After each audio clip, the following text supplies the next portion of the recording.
Assalamu alaikum wa rahmatullah wa barakatuh. Brothers and sisters, thank you for joining us. I really appreciate all the comments so far in the chat. And we've got a very interesting discussion ahead of us. Barakallah fikum.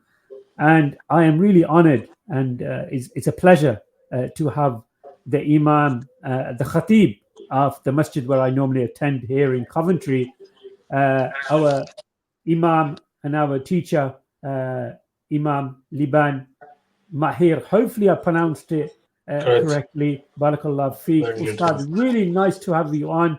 You are such a powerful speaker, especially when you give your sermons. I notice when I'm listening to the khutbah, the audience, you have the audience's attention when you speak about certain issues which are related to real life and real time scenarios and examples. So, without further ado, I would love to give the mic on to you. And the topic is sticking to Islam in challenging times, and it covers a quite range. It's quite a big topic, but feel free to talk. And the mic's all yours. Jazakumullah khairan. جزاك الله خير شيخ محمد. بسم الله الرحمن الرحيم. الحمد لله رب العالمين والصلاة والسلام على نبينا محمد وعلى آله وصحبه أجمعين ومن تبعهم بإحسان إلى يوم الدين أما بعد. With regards to the khutbah to Jum'ah, we try and be as relatable as I can. And this is something that I advise some of my other colleagues as well that I know, some of the khutbah, some of the other imams in the masjid. Because what's happening now is, especially the last maybe 10, 12 years, you'll find that there's a huge swift between the shabab, the youngsters, and the elders in the masajid. There's no connection mentally, verbally, emotionally, whichever angle you look at it. There's no connection between the elders and the youngsters. And this is something to fear, something to worry about. Um, Even myself growing up here in the UK, I remember going to the masjid as a young lad. We couldn't relate to the khutbah. It's like the guy's just like a Wikipedia, just gets a paper out and just reads it out in Arabic, Swahili, Somali, Urdu, Bangla, and you think to yourself, the people can't understand, you know. The whole purpose of Jum'at al-Khutbah is to benefit the people and connect.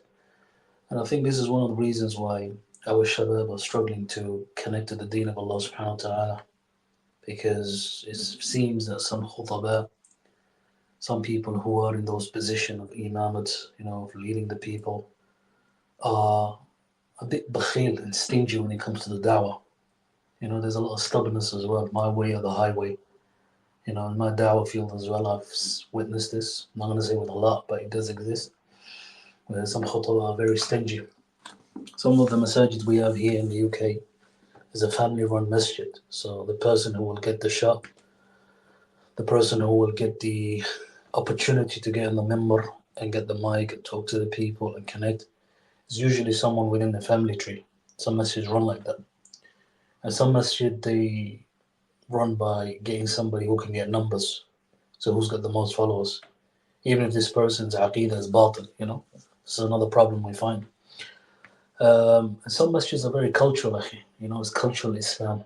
You know, they come from they've come from different parts of the world, settled in the UK, and what they brought over from overseas culturally, you'll find that the masjids are still run based on that, and it's not going to work. You can't mix the deen with culture or with your personal shahwats or with what you think. It's not going to work. The deen of Allah needs to be safi, pure, practiced the way the Prophet ﷺ and his companion practiced it. So with regards to the khutbah, this is what I try, inshallah, make changes is to try and connect. Because I know that when people come, some people, this may be the only reminder they're going to get for the entire week. Only reminder, you know. There could be somebody in there who doesn't pray. It's a major, major, major sin. The ulama, the sahabas, there is no action that they differentiate or dispute when it came to the salah. Every amal they made an excuse, but when it came to the salah, There was no excuse. If they didn't see you salah in the masjid, they would have thought that you're a munafiq. You know, some of them, there are some classical ulama, many ulama, they're on the opinion of the one who doesn't pray that he's not even a Muslim. And some even go to the next level, which they say you shouldn't even be buried with the Muslimin. And this is an issue our ummah wants to brush under the carpet and take lightly. As-salah, as-salah, wa ma malakat aymanukum. The Prophet ﷺ, before he died, every time he gains conscious, he would say, As-salah, as-salah, wa ma malakat aymanukum. The salah, salah, and that which your right hand possesses. Umar ibn Khattab, same thing. When Abu Lu'lu al-Majusi came, and he stabbed him with the sword, and he said, the dog has stabbed me. Every time every time they wanted to get Umar's conscious on his attention to wake him up, they would say, As-salah ya Amir, As-salah ya Amir al-Mu'mineen. And Umar would gain conscious, he would wake up. Because the salah was the most important thing. Nothing driven faster and away from his comfort zone than when he heard the salah.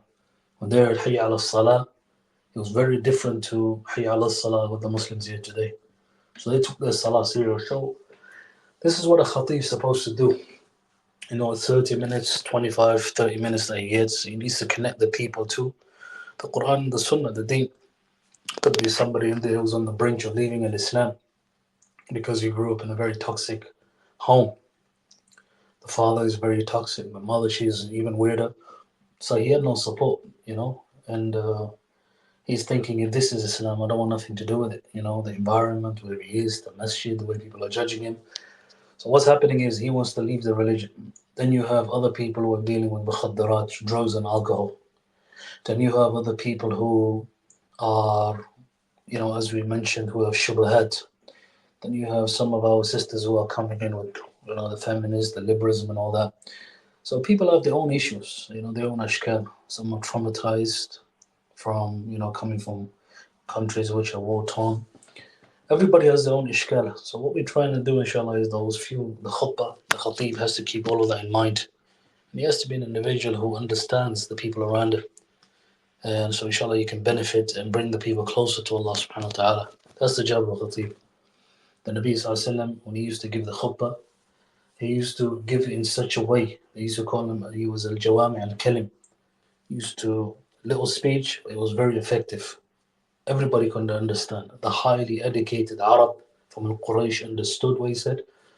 And the non-Arab understood it too. The Bedouin understood it the same. Small, but everybody understood it. Very powerful. One hadith, it can be interpreted in many different ways. And it can be suitable in everybody's life. The hadith, for example, من حسن الإسلام المرء تركه ما لا يعنيه. The profession of a believer is to leave out that which does not concern him.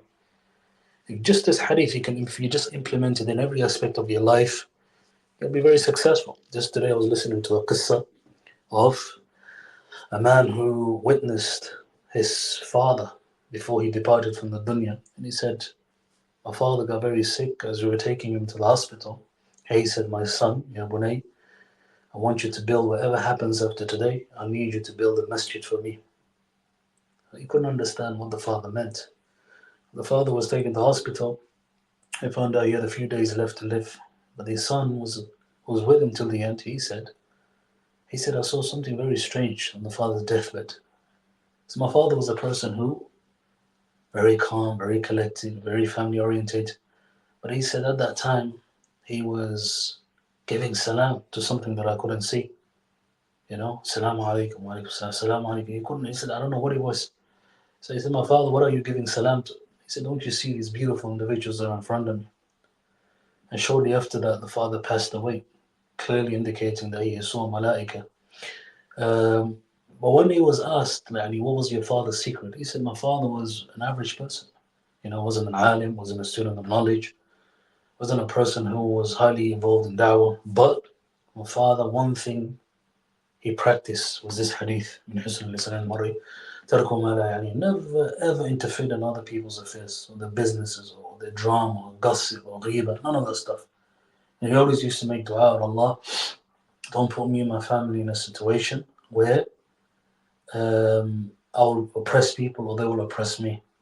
Don't put me in a situation where I'll own people and I'll oppress them. He used to make dua, Allah, don't put me in a difficult situation where I will oppress people. And Allah has answered his dua. And subhanAllah, even the way he died, Husn al Khatima. But it just shows that one hadith you practice, and look, subhanAllah, his whole life.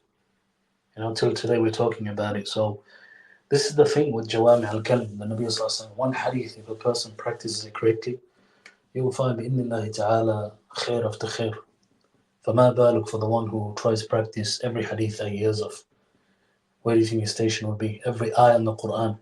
This was the difference between us and the companion. Inshallah, coming into the topic today, how can a person stay balanced and how can a person practice the religion of Islam during these difficult times? Alhamdulillah, it's getting more and more difficult. Number one, we're living at a time where a person yusbih mu'mina, a person will wake up as a believer and he may go to sleep as a disbeliever, or the acts, the opposite. And we see this daily. A few weeks ago, there was a shab a few months ago, sorry, there was a youngster that I met who left the religion of Islam. His ancestors were Muslims. His name was a Muslim name. His father's name was a Muslim name. But he left the deen of Islam. One of the reasons why he left is because, number one, family issues. Number two, because he couldn't connect with the community. There was no community base. And he turned toward the internet and he found a community and eventually left. Even when we're talking to him, it doesn't seem that there is a serious doubt there, but it just seems that he was traumatized. His father passed away. Him and his mother have no connection whatsoever, and his sisters have followed his track too. And we're seeing more and more of this, more and more daily, where we're seeing Muslim Shabab apostated. One of the reasons is because of this, the da'wah and the masajids are not effective.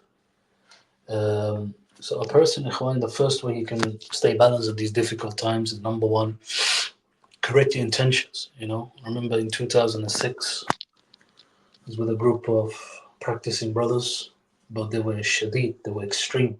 Ghulu, ghulat, overboard. It wasn't even normal the way they were. Everybody was off. Their refutation was 24/7. Some of them would even sit to the Salat al-Fajr, backbiting people, saying we are backbiting for the sake of Allah. Extreme, extreme. It was just impossible to even stay with them. They have been advised by numerous students of knowledge, but goes through one year, come out the other. Today, you'll only find one or two of them practicing, And during that time, He's woken me up, and I've realized maybe Allah subhanahu wa ta'ala was trying to show me that sometimes you are going to bump into people who are like that. This is where the deen is a deen of balance. And if you're going to go with people who will say, let's sit in the masjid 24/7, like some of our shabab or sisters when they're young, they start practicing, they go extreme. They want to cut off the dunya completely. They want to sit in the masjid, read Quran all day, just learn the deen 24/7. And this is not something Allah subhanahu wa ta'ala wants for you. Allah wants balance. يريد الله بكم اليسر ولا يريد بكم العسر. Three individuals who, when they heard the ibadah of the Nabi sallallahu alaihi wasallam, all three of them went to the wife of the Prophet sallallahu alaihi wasallam's house to inquire about his ibadah. When the Nabi sallallahu alaihi wasallam was told about it, he came. He said, "Antum alladhina qultum kada wa kada." Is it you people who said so and so? They said yes. One of them said that I will never marry and I will stay single for the rest of my life. Another one said I'm going to fast and I'll never break it. And the third one said I'm going to pray all night long.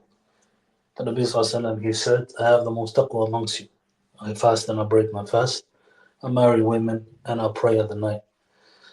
So balancing the religion, not going overboard. The Nabi sallallahu alaihi wasallam, he had the most taqwa, but yet he was balanced. He made things very easy for his ummah. So going overboard as well, that's one thing that can destroy. And I've seen this many, many times in my life.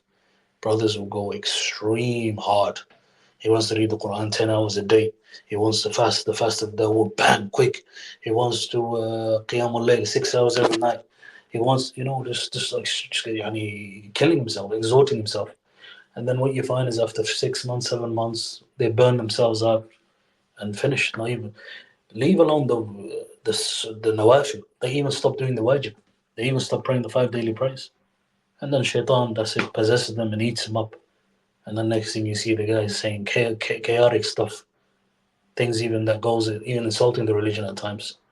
And this what happens, akhi. We've seen this many times.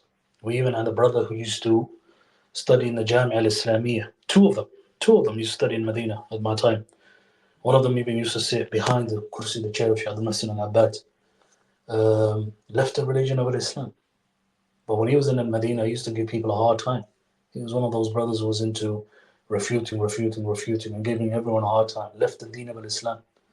Another one, he used to study qila wa qala, rivalry that happened between some of our older du'ats that we know. And I'm like, Ya Medina to Rasulullah, why are you studying that stuff? You should be studying the Quran and the Sunnah. Study Arabic, study Nahu. And he left the religion as well. So these things happen, and when people go ghulu, they go overboard, they go extreme, shaitan will take the benefit. This is why it's very important that we stay balanced, with our ibadah, with our seeking knowledge, with our brothers, with everything. If you make a sin, you repent, just be at ease. يريد الله بكم اليسر ولا يريد بكم العسر. Allah doesn't want hardship. Allah wants ease for your people. That's one thing. Another aspect of which is an extreme is where you find the person, the liberal Muslim, where everything is okay. Having a sip of alcohol is okay. Celebrating the festival of the mushrikeen is okay. Saying congratulations to the birth of the Son of God. A'udhu billahi min dhalik, it's okay. Um, Smoking a little bit here and there is okay. Musiqa is okay. Everything is okay. It's just as long as you do in moderation, everything is okay. We don't want those kind of people are very destructive to the deen as well. Eventually you'll find that almost everything is halal. There was a famous sheikh in Egypt who passed away. I don't want to mention his name, but he wrote a book called Al Halal Wal Haram. And almost so much aspect of the religion that was haram, he made it halal. Some of the ulama, Ibn Uthaymeen was one of them, they ended up calling the book Al Halal Wal Halal because he made everything halal, you know.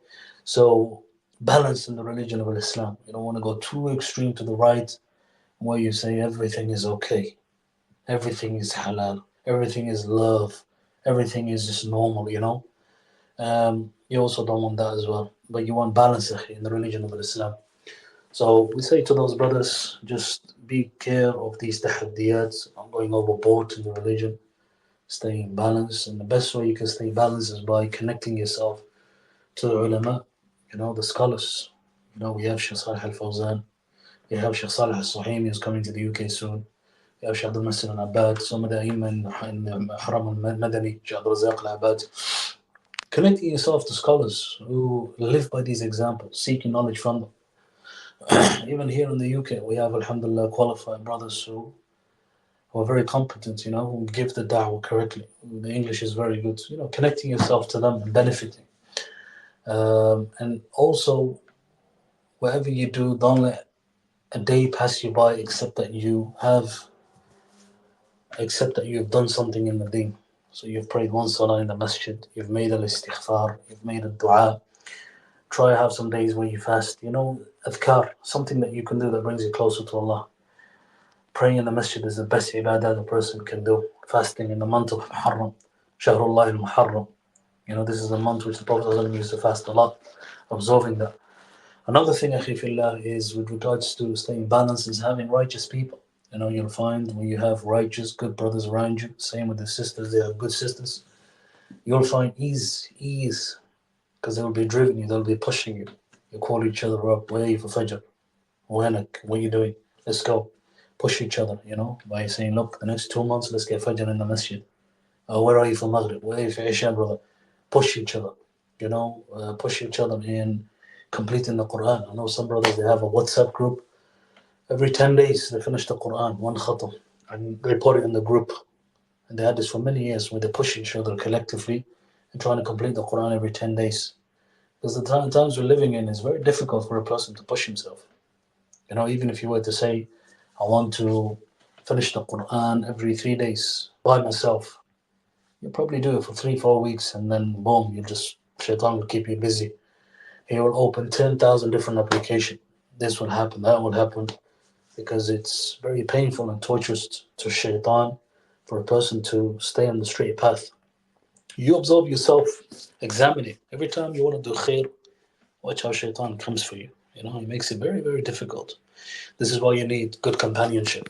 Allah Azza wa Jalla spoke about companionship in the Quran with regards to the Nabi sallallahu alayhi wa sallam with Abu Bakr. إذ هما في الغار إذ يقول لصاحبه لا تحزن. The Prophet ﷺ, he was with Abu Bakr in the cave, and the Prophet ﷺ said, لا تحزن. Don't feel sad. Allah is with us. إن الله معنا. Companionship, الصحبة. The Prophet ﷺ, he mentioned that regard to his brothers. There will come a time my brothers. He said there'll come a group of people after. There'll come a group of people who never saw me, but they've heard about me and accepted it. And he referred to us as his brothers. The companion said, us? He said, no, you are my companion. My brothers will be those who will come after you. Those who haven't seen me yet, but yet they heard about me and they've embraced me. But even the Prophet ﷺ had companions, radiallahu anhum, who helped him. With us, Allah Azza wa Jalla said, on that day, Allah said, يوم يعض الظالم على يديه يقول يا ريت اتخذت مع فلان خليلا. On that day, some people will bite on their fingers and crush it due to regret that they have taken such and such person as a friend. The reason why Allah explains لقد أضلني, they have misguided me.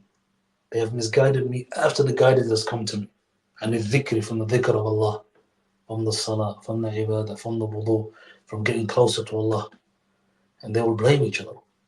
عَدُوًّا إِلَّا الْمُتَّقِينَ. Allah said, in that day, friends will become enemies to one another, except the believers, except the righteous. Was it one of the Imam, one of the scholars, I forgot, he said, increase in having righteous friends, for verily they will intercede for each other Yawm al-Qiyamah. They will intercede. And he even said, if you don't hear of me, then ask about me. So one of the greatest scholars in the past, one of them said it. So friendship is very important. How many friends are in prison today because of a bad friendship? How many people were dragged into the world of drugs and haramat and taking it and dealing with it and drinking and crime and imprisonment and all that because of friends? Many will say friends have done this to me. How many people in their graves because of getting stabbed and shot because of a friend, the wrong time in the wrong place? Friends are very important that we watch out. You'll find friends will make you or break you. Very important. If you're around a friend, you've decided to become a friend who smokes, even if you don't smoke, your father has it. It's not in your family tree. If you're around him for too long, you'll start smoking too. Guaranteed. If you're around a friend who drinks, even if you don't, he will spark you one day. His influence will hit you. So we say to the people, have righteous friends, number one. If you're around people who swear all the time, you have friends who constantly drop the F-bomb, constantly swearing, then you'll find it will rub on you. Friends is what fixes people. Righteous friend. Even the akhlaq will rub on you. Eventually you'll start behaving like them. Friends are very important. I've seen many people who have changed their friendship, and alhamdulillah, within 5-6 years, they've changed. Huge, big difference. It was almost like they were two different people. That's why it's very important to always have righteous friends. Even myself, all the people that I know, that I talk to, if I sense that there's a bit of too much swearing and all that stuff, badness, and I just cut them off, block them. Yeah. There's no need. We can only advise people to limits, but if they don't want to change, we can't change people. As Allah said, إن الله لا يغير ما بقوم حتى يغيروا ما بأنفسهم. Allah will not change the condition of people until they change themselves. So you have to make that effort in changing your companionship, your friendship. Even the man, if you look at the long hadith, who killed 100 people, 99 people, the famous hadith everyone knows, killed 99 people, and then went to a so-called sheikh or a knowledgeable person, and he said to him, look, I've killed 99 people. Is there forgiveness for me? And the individual said, no. 99? No, he killed them too, made them 100. And then eventually he went to a real alim, a competent alim, who knew what he was talking about. And he said, yes, Allah forgives all sins. But you have to leave the city You need to go to a place far away and have a fresh start. But then when he left, death came to him. You know, the rest is history. The Malaika of Rahmah came and the Malaika of Punishment came, and they were having a dispute and a conversation. Who's going to take it? And then eventually they came to the conclusion that let's measure the land.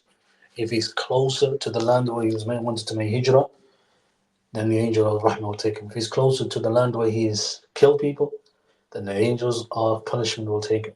And Alhamdulillah, Allah Azza wa Jal caused the earth to shake and tilt the man toward the land of hijrah, where he wanted to go. And the Malaika of Rahmah took him. SubhanAllah. But the point is, if you look at it, what did he do? This individual, after making sincere tawbah, he left his city and he went to another place. Sometimes if a person feels like it is his environment that's making him sin, it's wajib for you to go too. If you feel like it is your friendship, it's wajib for you to go. If you feel like it is your surrounding, you gotta make some changes. There won't be no excuse. You know? Yet Allah Azza wa Jal is Ghafurur Rahim, and His doors of mercy are open 24/7, except when the soul is about to reach the throat and is about to leave, and when the sun rises from the west. So sticking to Al-Islam, practical ideal of a person wakes up for Qiyam al-Layl, prays, goes for Fajr, sits till Shuruq, he gets the reward of Umrah and Umrah, and then praying al-Duha when the sun rises. Then again you get your Dhuhr, Asr, Maghrib, Isha. The one who can get 12 rak'ah sunnah outside of these salawat, Allah will build for him a house in Jannah. 2 before Fajr, 2 before Dhuhr, 4 after Dhuhr, 2 after Maghrib and 2 after Isha. 12 rak'ah. Witr, including if you can recite one juz or half a juz in the Quran, more better. You know, every harf that you recite, you get 10 rewards. Alif, Lam, Mim, 30 rewards. So imagine the one that recites the Quran for half an hour, 20 minutes. What ajr will you get? Imagine imagine 2-3 pages before every salah. So just pushing yourself to do a lot of good, you know, a lot of good. Attending the salah of al-Jum'ah early. The one who gets to early, he will get the reward of a full cow, if I'm not mistaken. The companions, they used to go to al-Jum'ah and they used to pray 2 rak'ah, 2 rak'ah, 2 rak'ah, 2 rak'ah, 2 rak'ah until the Imam would come and say Assalamu alaikum. And once Assalamu alaikum is said, the Malaika, they close the suhaf, their books, and they listen to the khutbah. You know, taking every step, you get ajr for it. You know, just constantly finding ways in which you get closer to Allah subhanahu wa ta'ala. As-sadaqah. One of the best ways to stay on track and on the deen is as-sadaqah. You'll find miracle stories that you'll hear. Every morning 2 angels descend and they make a dua. Oh Allah, give to the one who is given and withhold for the one who is withheld. So any person who gives a sadaqah, the dua of the malaika is upon you. And the one who withholds, the dua of the malaika is also with you. So the curse of the malaika. So always, you know, sadaqah is another way that you can stay on path, you know, beautiful ways. If you take a look at, and I'm going to end it with this inshallah, the people in Jahannam, Allah Azza wa Jal told us in the Quran that there are 4 things, 4 arba' ashya, that they will say. I know you were asked in the Quran, Allah mentioned in the Quran, they will be asked, what caused you to be in there? They will say, قَالُوا لَمْ نَكُمْ مِنَ الْمُصَلِّينَ. First, we used to be from the people, when we were in the dunya, and we used to pray. لَمْ نَكُمْ مِنَ الْمُصَلِّينَ.